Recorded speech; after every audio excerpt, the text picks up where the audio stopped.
Hello and welcome in this video. ये है youth competition time SSC का previous year modern history का set 3।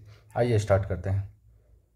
आज का पहला टॉपिक है इंडियन नेशनल कांग्रेस से। पहला क्वेश्चन, निम्नलिखित में से कौन 1876 में स्थापित इंडियन एसोसिएशन के स्थापकों में से एक थे? तो ये हो जाए सुरेंद्र नाथ बनर्जी और दूसरे जो व्यक्ति थे आनंद मोहन बोस।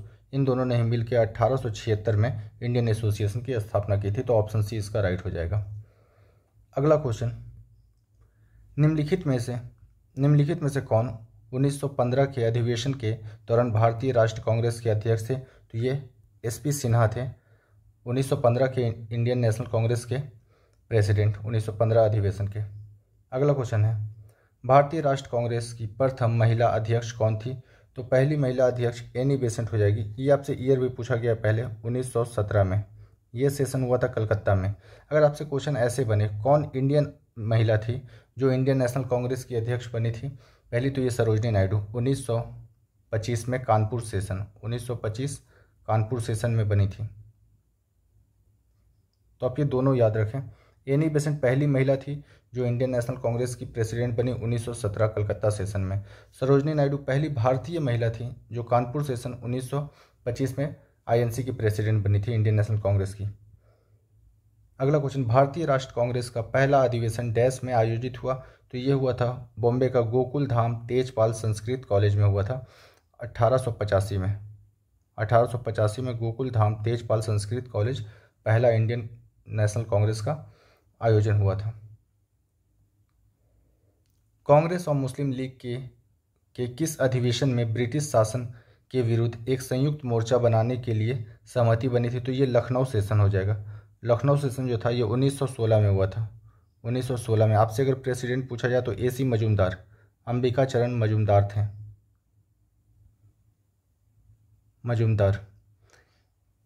आईएनसी और मुस्लिम लीग एक साथ आ गए थे। इसमें नरम दल और गरम दल जो 1907 में विभाजित हुआ था सूरत अधिवेशन में, वो भी एक साथ आ गए थे। ये बात है 1916 का। अगला क्वेश्चन, भारतीय राष्ट्र कांग्रेस के अंतिम लक्ष्य के रूप में स्वशासन या स्वराज, यह घोषणा दादा भाई नौरोजी ने आईएनसी के निम्नलिखित में से किस अधिवेशन में की थी? तो ये हो जाएगा कोलकाता सेशन 1906 में। कोलकाता सेशन 1906 में दादा भाई नौरोजी जो है 3 बार बने थे प्रेसिडेंट, 3 बार बने थे। एक हो जाएगा 1886, दूसरा 1893 और आखिरी बार जो बने थे ये 1906 कलकत्ता सेशन में बने थे। और कलकत्ता सेशन में ही इन्होंने स्वराज शब्द का इस्तेमाल किया था कि भारतीयों का पहला जो लक्ष्य है ये अंग्रेजों के हाथों से स्वराज को अपने हाथ में लेना है। भारतीय राष्ट्र कांग्रेस के दूसरे अधिवेशन के अध्यक्ष कौन थे? तो ये हो जाएंगे दादा भाई नौरोजी। पहले हैं डब्ल्यू.सी.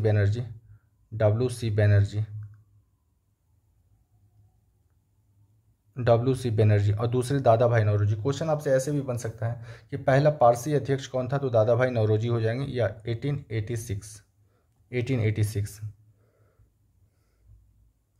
राज्य के नीति निर्देशक तत्वों की उत्पत्ति निम्नलिखित में से किसमें खोजी जा सकती है? तो ये हो जाएगा ऑप्शन डी, कराची सेशन।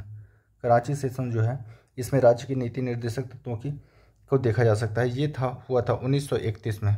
आपसे अगर प्रेसिडेंट पूछा जाए तो ये हो जाएंगे सरदार वल्लभ भाई पटेल। ये राज्य के नीति निर्देशक तत्वों को इंग्लिश में डीपीएससी बोला जाता है, DPSP, directive principle of state policy. दिसंबर 1916 का लखनऊ समझौता भारतीय राष्ट्र कांग्रेस और डैश के बीच आपसी सहमति के आधार पर किया गया था। तो ये हो जाएगा मुस्लिम लीग। 1916 का जो अधिवेशन हुआ था उसमें मुस्लिम लीग और इंडियन नेशनल कांग्रेस एक साथ आ गए थे अंग्रेजों के खिलाफ। शिशिर कुमार घोष ने भारतीयों में राष्ट्रीयता की भावना जगाने के उद्देश्य से 1875 में डैश की स्थापना की थी। तो ये हो जाएगा इंडियन लीग की स्थापना 1875 में शिशिर कुमार घोष द्वारा किया गया था। और शिशिर कुमार घोष से आपसे ये पूछा जाएगा कि अमृत बाजार पत्रिका के संपादक कौन थे? तो अमृत बाजार पत्रिका के संपादक भी हो जाएंगे शिशिर कुमार घोष। अगला क्वेश्चन, निम्नलिखित में से किसने ईस्ट इंडिया एसोसिएशन की स्थापना की थी?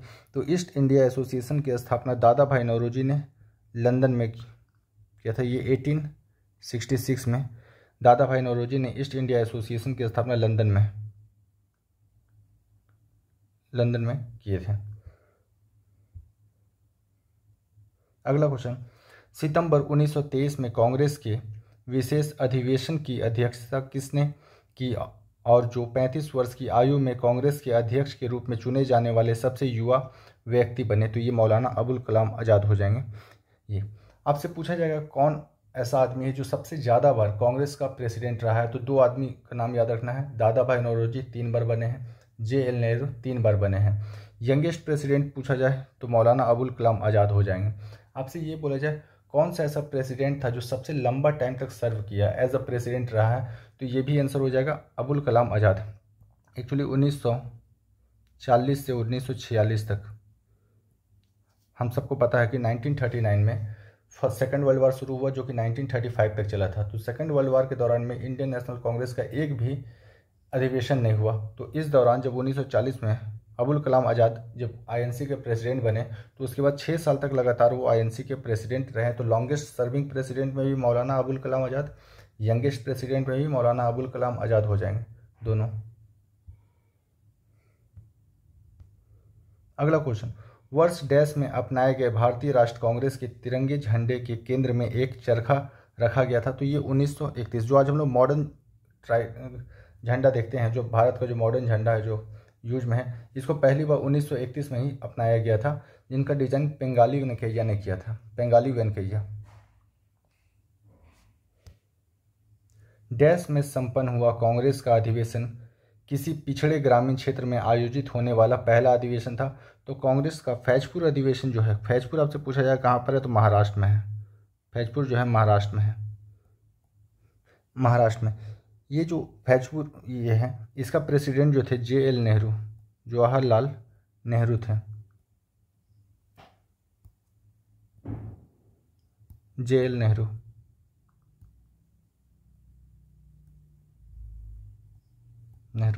ये हुआ था 1937 में। 1937 में हुआ था ये अधिवेशन, फैजपुर अधिवेशन। दिसंबर 1885 में भारतीय राष्ट्रीय कांग्रेस की स्थापना किस स्थान पर की गई थी? तो ये हुआ था बॉम्बे के गोकुल धाम तेजपाल संस्कृत कॉलेज, और इसके स्थापक जो है वो A.O. ह्यूम थे। A.O. ह्यूम। इसलिए A.O. ह्यूम को father of Indian national Congress भी कहा जाता है। निम्नलिखित में से कौन ऐसे स्वतंत्रता सेनानी थे जिनकी डिज़ाइन के आधार पर वर्तमान भारतीय राष्ट्रीय ध्वज का डिज़ाइन किया गया है? तो ये हो जाएंगे पेंगाली वेंकैया, ऑप्शन बी।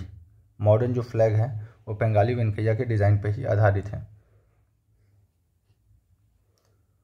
वर्ष 1947 में भारत की स्वतंत्रता के समय भारतीय राष्ट्र कांग्रेस के अध्यक्ष कौन थे? तो ये हो जाए JB कृपलानी।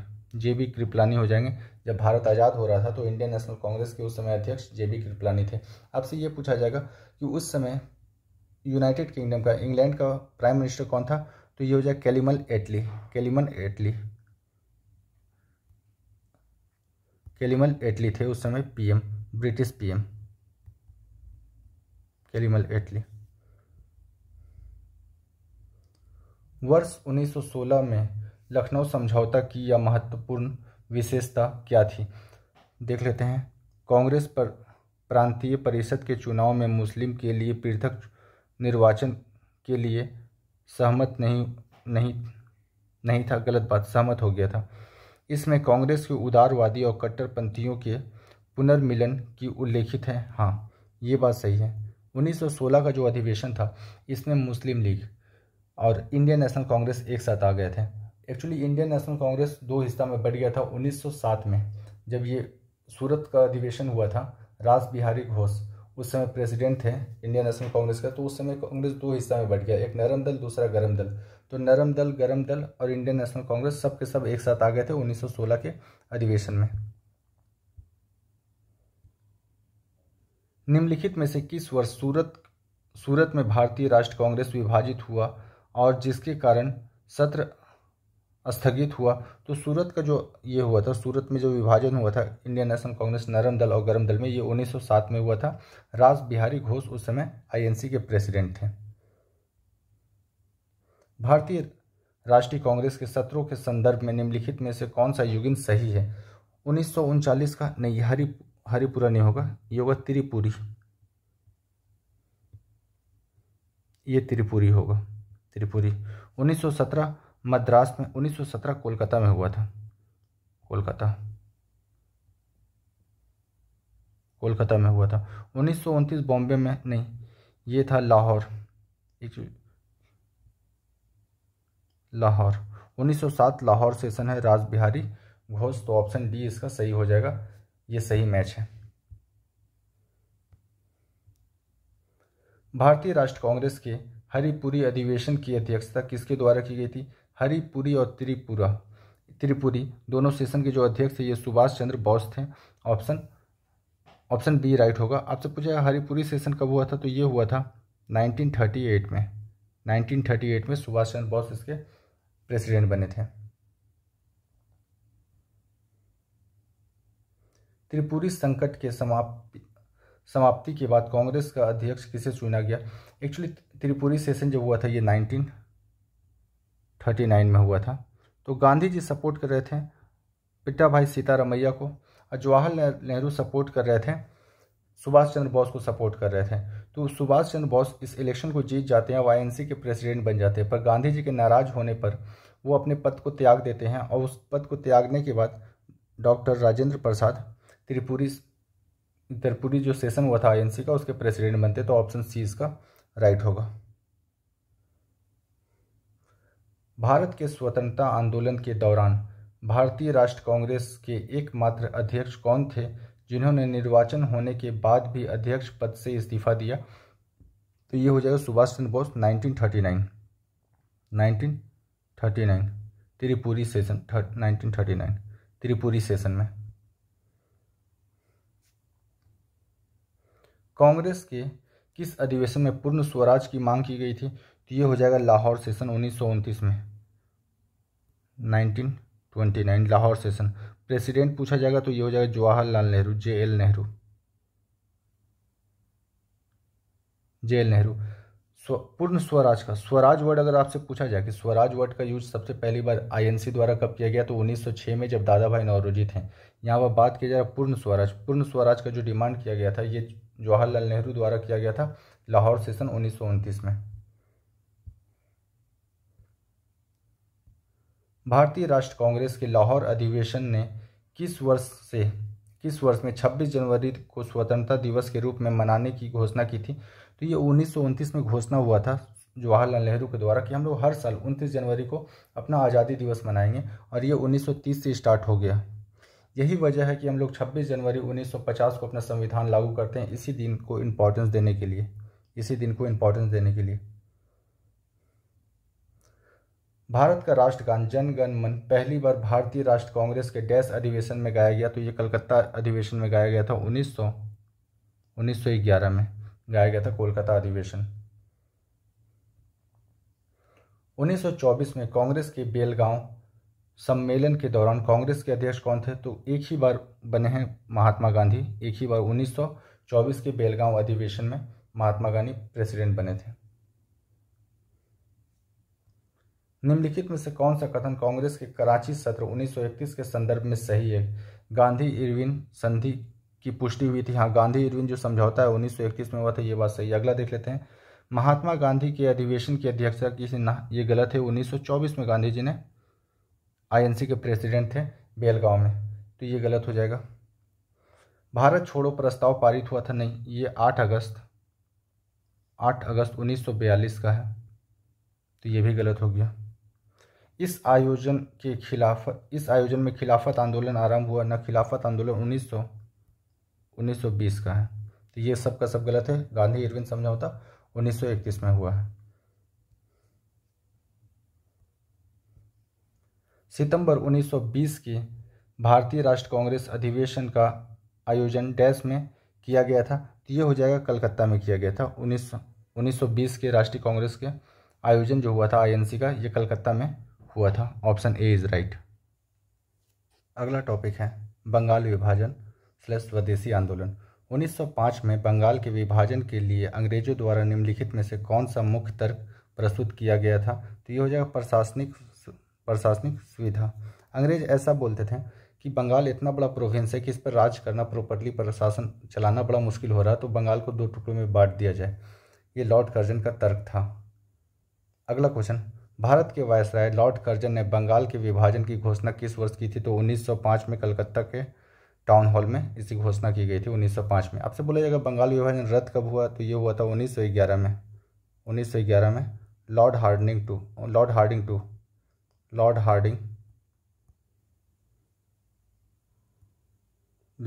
टू के द्वारा बंगाल विभाजन को रद्द किया गया था 1911 में।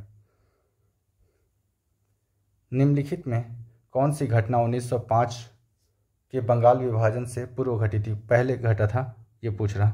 जलियांवाला बाग 1919 में हुआ है। काकोरी कांड जो है 1925 का है।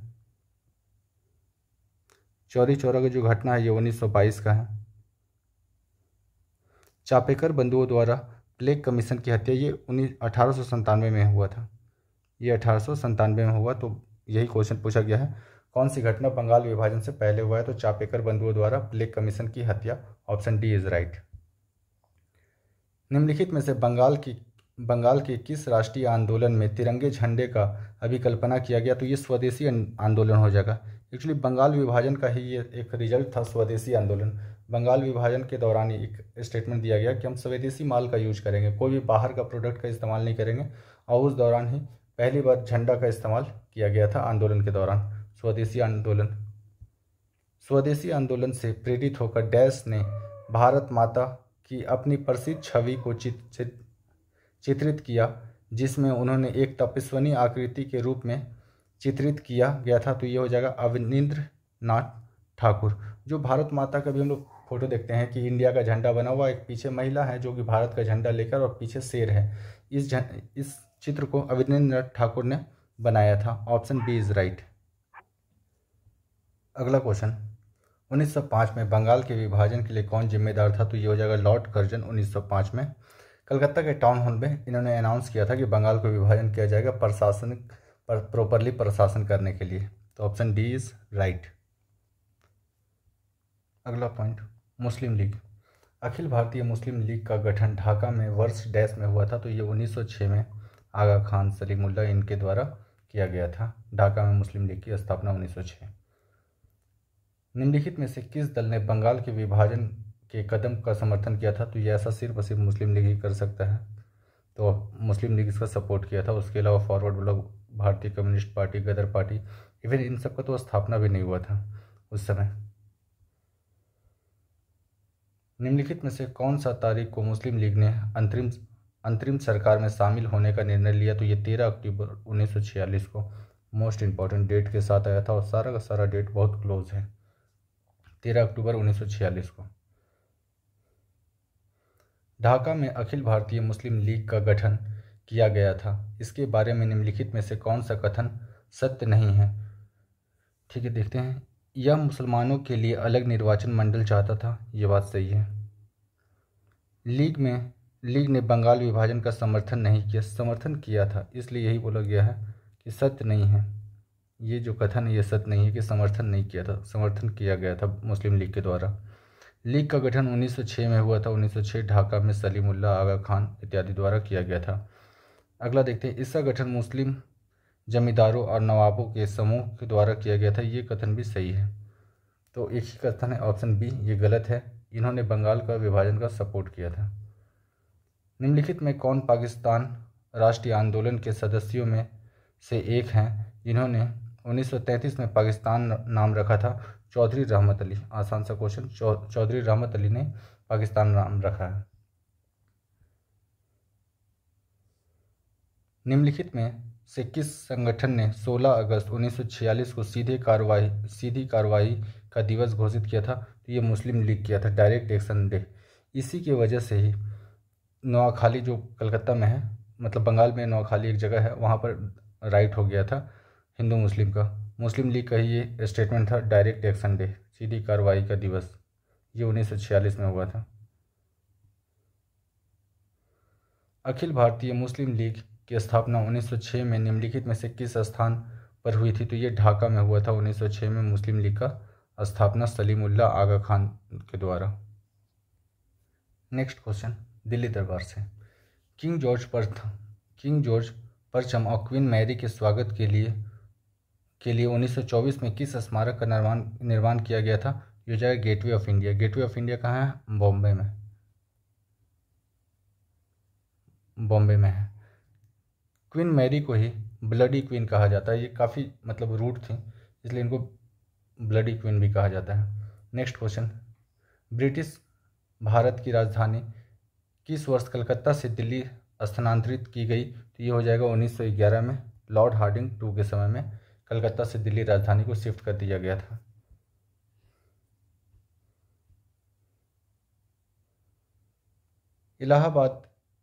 इलाहाबाद की निम्नलिखित में से किस हिंदुस्तानी गायिका को उसकी प्रसिद्ध समकालीन गौहर खान के साथ 1911 में दिल्ली दरबार में सम्राट जॉर्ज परचम के लिए प्रदर्शन करने का सौभाग्य प्राप्त हुआ? तो ये जानकी बाई हो जाएगी।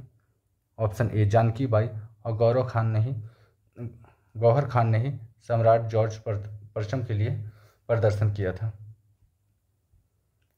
किंग जॉर्ज पंचम ने किस वर्ष में भारत का राज ग्रहण किया? तो ये 1911 में किंग जॉर्ज फिफ्थ ने भारत का राज को ग्रहण किया था। नेक्स्ट क्वेश्चन रॉलेट एक्ट से। रॉलेट एक्ट 1919 में भारत आया था। पहला क्वेश्चन, रॉलेट एक्ट की प्रतिक्रिया के रूप में डैश को राष्ट्रीय अपमान दिवस के रूप में आयोजित किया जाता है? तो ये 1919 का है। 6 अप्रैल 1919 को भारतीय लोग जो थे रॉलेट एक्ट को एज अ अपमान के तौर पे देखते थे, ताकि इसमें ऐसा होता था कि किसी भी भारतीय को जो कि अंग्रेज़ों के खिलाफ है, उनके खिलाफ अंग्रेज़ क्या करते थे, उनको 2 साल के लिए जेल में डाल देते थे। उसी को रॉलेट एक्ट का कानून था। तो ये 6 अप्रैल 1919 को हुआ था। अगला क्वेश्चन, रॉलेट अधिनियम एक्ट 1919 समेकित रूप से क्या है? सीधे प्रकार के जन आंदोलनों को प्रतिबंधित करने के लिए प्रतिपादित किया गया था। ये बात गलत है कि ऐसा नहीं है। यहाँ पर लीडर को पकड़ के जेल में डाल दिया जाता था। दूसरा ऑप्शन है, इसमें से राजनीतिक गतिविधियों को दबा दिया और राजनीतिक कैदियों को बिना किसी मुकदमे के 2 वर्ष तक हिरासत में रखने की अनुमति दी गई थी। ये बात सही है रॉलेट एक्ट के संदर्भ में। अगला पॉइंट, 1919 में निम्नलिखित में से कौन सी घटना नहीं हुई थी? तो रॉलेट एक्ट की घटना हुई थी। बंगाल विभाजन जो है 1905 का है। तो ये सही हो जाएगा। यही पूछा गया कौन सा घटना 1919 में नहीं हुई थी। मॉन्टेग्यू चेम्सफोर्ड 1919 का है। जलियांवाला बाग 13 अप्रैल 1919 का है। तो ये भी सही हो जाएगा। 1919 में गांधी जी ने सत्याग्रह के लिए आह्वान किया था, जिसके खिलाफ अंग्रेजों ने डैश नामक अधिनियम पारित किया। तो ये रॉलेट एक्ट हो जाएगा। 1919 में अंग्रेजों द्वारा पारित किया गया था रॉलेट एक्ट। नेक्स्ट क्वेश्चन, विदेशों से क्रांतिकारी आंदोलन। पहला क्वेश्चन है, सोहन सिंह भाखना और हरदयाल मुख्य रूप से निम्नलिखित में से किस संगठन से जुड़े थे? तो ये गदर पार्टी। आपसे पूछा जाए गदर पार्टी का स्थापना कब हुआ है? तो 1913 में सैन फ्रांसिस्को नॉर्थ अमेरिका में। Option B is right. अगला क्वेश्चन, गदर पार्टी का मुख्यालय किस स्थान पर है? तो सैन फ्रांसिस्को नॉर्थ अमेरिका में है। अगर आपको सैन फ्रांसिस्को ना दिया रहे तो आपको नॉर्थ अमेरिका टिक लगाना है। अगला क्वेश्चन, इंडिया हाउस एक क्रांतिकारी संगठन श्याम जी कृष्ण वर्मा द्वारा भारतीय राष्ट्रवाद के प्रसार के लिए डैश में स्थापित किया गया था। तो इंडिया हाउस जो है लंदन में है। इंडिया हाउस लंदन में है। गदर आंदोलन का मुख्यालय निम्नलिखित में से किस स्थान पर है? तो ये हो जाएगा सैन फ्रांसिस्को नॉर्थ अमेरिका 1913। 1917 में निम्नलिखित में से किस भारतीय क्रांतिकारी ने मैक्सिको में कम्युनिस्ट पार्टी की स्थापना की थी?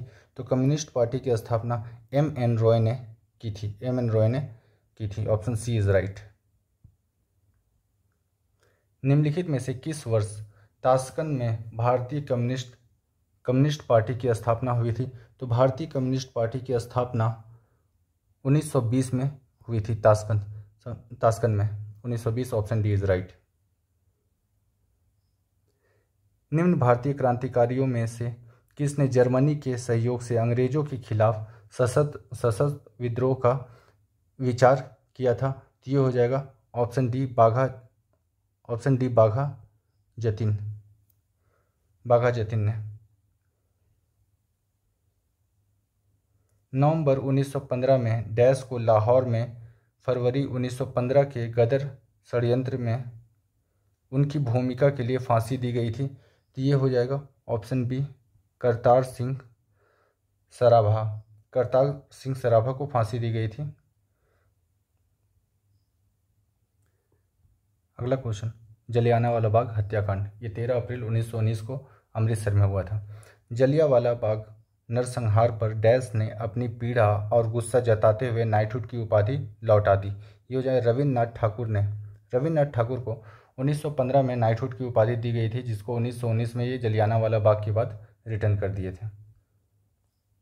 जलियांवाला बाग हत्याकांड कब और किस स्थान पर हुआ था? तो ये 13 अप्रैल 1919 अमृतसर में वैसाखी के दिन में हुआ था। वैसाखी एक फेस्टिवल होता है, उसी दिन हुआ था ये इंसिडेंट।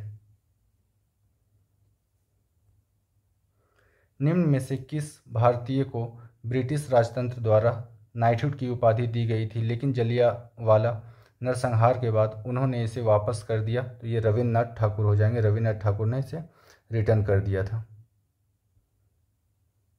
जलियांवाला बाग हत्याकांड के लिए जिम्मेदार ब्रिटिश अधिकारी माइकल ओ डायर की हत्या निम्नलिखित में से किसने की थी? तो इसकी हत्या उधम सिंह ने 1940 में, आपसे ईयर भी पूछा गया पहले, 1940 में उधम सिंह ने जनरल ओ डायर की हत्या कर दी थी। जलियांवाला बाग हत्याकांड के उत्तर प्रभाव के रूप में निम्नलिखित में से कौन सी घटना घटित हुई? पहला देखते हैं, मिल मालिकों और मजदूरों के बीच विवाद को निपटाने के लिए भूख हड़ताल। ये बात गलत है, ये 1917 का है। कोई भी राजा व्यक्तिगत रूप से अंग्रेजों के साथ एक अलग समझौता पर हस्ताक्षर नहीं करेगा। सारे के सारे जितने भी राजा थे सब अंग्रेजों के साथ मिले हुए थे। अंग्रेजों के स्वयं सेवकों द्वारा चरखा और खादी को लोकप्रिय बनाया तथा जेल भरो, ये बात भी गलत है। ब्रिटिश सरकार द्वारा हंटर आयोग की नियुक्ति की गई थी, ये कथन एकदम सही है। ये हत्याकांड जब हुआ था जलियांवाला बाग हत्याकांड, तो इसके ऊपर रिव्यू करने के लिए, इसको देखने के लिए, जांच करने के लिए ब्रिटिश सरकार ने हंटर आयोग का स्थापना किया था। नेक्स्ट क्वेश्चन, क्रांतिकारी आंदोलन। 1928 में हिंदुस्तान सोशलिस्ट रिपब्लिक एसोसिएशन की स्थापना कहाँ हुई थी? तो ये होगा दिल्ली में। Option B is right. Hindustan socialist republic का स्थापना दिल्ली में 1928 में हुआ था। 1928 में चंद्रशेखर आज़ाद, भगत सिंह, सुखदेव आदि इसके जो थे मेंबर थे। भगत सिंह और बटुकेश्वर दत्त ने दिल्ली के सेंट्रल असेंबली में बम कब फेंका था? तो ये हो जाएगा 8 अप्रैल 1929 को। 8 अप्रैल 1929 को बम फेंका गया था। क्रांतिकारी डैश की शहादत 27 फरवरी 1931 को हुई थी। तो ये हो जाएगा ऑप्शन डी चंद्रशेखर आज़ाद को। एल्फ्रेड पार्क, ये इलाहाबाद में है। वहाँ पर अंग्रेजों के अंडर में ना आते हुए अपने आप को ही उन्होंने गोली मार ली थी। 1908 में डैश और प्रफुल्ल चाकी ने एक गाड़ी पर बम फेंका, जिसमें उनका मानना था कि मुजफ्फरपुर के अलोकप्रिय न्यायाधीश किंग्सफोर्ड थे।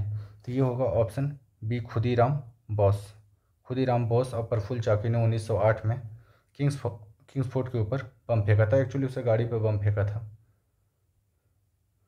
1925 में काकोरी षड्यंत्र में शामिल होने के कारण निम्नलिखित में से किसको फांसी की सजा दी गई थी? तो ये हो जाएगा ऑप्शन ए अशफाक उल्लाह खान को। ऑप्शन ए काकोरी हत्याकांड 1919, ये 8-9 अगस्त को हुआ था। निम्नलिखित क्रांतिकारियों में से किसे मास्टर दा के नाम से जाना जाता है? तो सूर्य सेन को मास्टर दा के नाम से जाना जाता है। Option B is right. Bal Gangadhar तिलक को वैलेंटाइन सिरोल द्वारा डैश के रूप में वर्णित किया गया है? तो इंडिया अनरेस्ट के रूप में किया गया है। भारतीय अशांति के जनक के रूप में, father of India unrest, Valentine Chirol ने बाल गंगाधर तिलक को ये टाइटल दिया था। निम्नलिखित में से किस नगर में स्वतंत्रता सेनानी चंद्रशेखर आज़ाद ने अंग्रेजों द्वारा पकड़े जाने के बजाय स्वयं को गोली मार ली थी? तो ये इलाहाबाद, अभी का प्रयागराज में, उन्होंने अपने आप को गोली मार ली थी। 1925 में घटित हुई निम्नलिखित में से कौन सा षड्यंत्र ट्रेन डकैती से संबंधित है? तो ये काकोरी षड्यंत्र हुआ था 1925 में। पंजाब के एक राष्ट्रवादी लाला लाजपत राय डैश के सदस्य थे? तो ये गरम दल के सदस्य थे। लाल, बाल, पाल, ये सब जो है गरम दल के सदस्य थे। Option B is right. औपनिवेशिक भारत में अंग्रेजी शासन के विरुद्ध अपनी सक्रियता के रूप में प्रसिद्ध एक प्रमुख पख्तून अहिंसक आंदोलन खुदाई खिदमतगार के संस्थापक निम्नलिखित में से कौन थे? तो खुदाई खिदमतगार के संस्थापक खान अब्दुल गफ्फार खान। इनको सीमांत गांधी भी कहा जाता है, सीमांत गांधी। खुदीराम बोस को निम्नलिखित में से किस जेल में फांसी दी गई थी? तो ये मुजफ्फरपुर के जेल में खुदीराम बोस को फांसी दी गई थी। Option D. निम्नलिखित व्यक्तियों में से किसका संबंध चटगांव शस्त्रागार छापे से था? तो ये हो जाएगा ऑप्शन बी, अर्धेंदु दस्तीदार। इनका संबंध चटगांव आर्मरी रेड से था। चटगांव में एक्चुअली अंग्रेजों का बहुत बड़ा बैरक था जिसमें बहुत सारा हथियार रखा हुआ था, उसमें अर्धेंदु दस्तीदार ने छापा मारा था। निम्नलिखित नेताओं में से कौन काकोरी ट्रेन डकैती मामले में अभियुक्त नहीं था? तो भगत सिंह का संबंध जो है काकोरी कांड से नहीं है। इसमें राजेंद्र नाथ लाहिड़ी, राम प्रसाद बिस्मिल और रोशन सिंह का संबंध इससे है। निम्नलिखित में से स्वतंत्रता आंदोलन में भाग लेने वाले पश्चिम बंगाल के क्रांतिकारी की पहचान कीजिए। तो खुदीराम बोस जो थे ये पश्चिम बंगाल के थे। Option D is right. हथियारों के माध्यम से ब्रिटिश शासन को पलटने के लिए काकोरी कांड की योजना 1925 में डैश के सदस्यों द्वारा बनाई गई थी। तो ये हिंदुस्तान रिपब्लिकन एसोसिएशन द्वारा बनाई गई थी। भगत सिंह सुखदेव राजगुरु को उनकी पुण्यतिथि पर श्रद्धांजलि देने के लिए भारत में 23 मार्च को डैश दिवस मनाया जाता है? तो शहीद दिवस 23 मार्च और 30 जनवरी इन दोनों दिनों को हम लोग शहीद दिवस मनाते हैं। 30 जनवरी गांधी जी का हत्या कर दिया गया था और 23 मार्च 1931 को सुखदेव भगत सिंह और राजगुरु को फांसी दिया गया था। निम्नलिखित में से कौन चटगांव शस्त्रागार छापे से संबंधित है? तो चटगांव शस्त्रागार से संबंध जो है कल्पना दत्त का है। कल्पना दत्त, रिपीटेड क्वेश्चन है ये कई बार। कल्पना दत्त। खुदीराम बोस ने मुजफ्फरपुर में किंग्स फोर्ट की हत्या का प्रयास किस वर्ष में किया था? तो ये हो जाएगा 1908 में किया था, पर इसका डेथ हुआ नहीं था। किंग्स फोर्ट का डेथ हुआ नहीं था।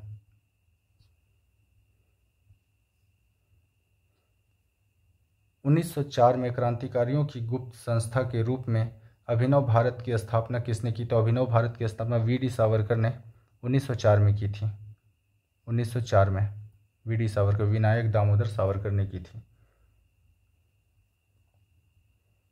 भगत सिंह सुखदेव राजगुरु को कब फांसी दी गई थी? तो ये होगा 23 मार्च 1931 को इन तीनों को फांसी दी गई थी। अगर आपको मेरा काम पसंद आता है तो आप इसे लाइक, शेयर एंड सब्सक्राइब करें। Thank you for watching.